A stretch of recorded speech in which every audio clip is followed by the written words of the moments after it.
Hi, Windham. This is Jenn Baer here with eXp Realty, coming to you on this Friday, June 12th, with a quick market update for Windham or Windham, depending on how you want to say it. I lived there for a number of years and know there's still a debate on that. So I'm showing my screen here so you can see currently the most popular, most expensive, and least expensive properties for sale in your town. Further on down, there is other clickable links that we can go to that narrow down some of these listings because there's a total of 146 listed currently.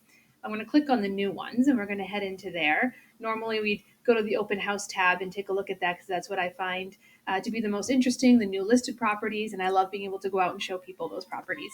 But right now you can see the 8 properties that are listed. They range from 459,000 all the way up to 885. You can go ahead and click on any of these to get more details. I'll include a link to this site so you can come here and play around yourself. And if you need any assistance, have any further questions, please reach out. Otherwise, I hope you have a wonderful weekend.